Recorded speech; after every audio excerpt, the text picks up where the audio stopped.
નમસ્કાર, હું છું પ્રિયા અને તમે જોઈ રહ્યા છો જનતા કી જાણકારી ન્યૂઝ।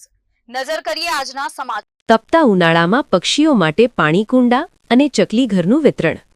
સુરેન્દ્રનગર ખાતે Jain social group Surendranagar silver દ્વારા જીવદયા ભાવનાને પ્રોત્સાહિત કરતા સેવાકીય કાર્યક્રમનું આયોજન કરવામાં આવ્યું હતું।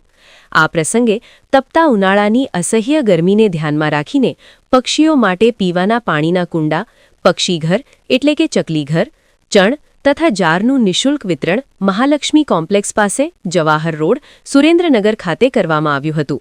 ઉલ્લેખનીય છે કે Jain social group Surendranagar silver દ્વારા દર વર્ષે નિયમિત રીતે જીવદયા અને સેવા સંબંધિત પ્રવૃત્તિઓ હાથ ધરવામાં આવે છે અને આ વર્ષે પણ પક્ષીઓ માટે પાણી અને આશ્રયની વ્યવસ્થા થાય તેવા હેતુથી આ કાર્યક્રમ સફળતાપૂર્વક યોજાયો હતો। કાર્યક્રમ દરમિયાન સમગ્ર કારોબારી ટીમ ઉત્સાહપૂર્વક ઉપસ્થિત રહી હતી અને સેવા કાર્યને સફળ બનાવવામાં મહત્વપૂર્ણ યોગદાન આપ્યું હતું। આવા સેવાકીય પ્રયત્નો દ્વારા સમાજમાં કરુણા, સહાનુભૂતિ અને જીવદયાનો સંદેશ વ્યાપક સ્તરે પ્રસરે તેવી આશા વ્યક્ત કરવામાં આવી હતી।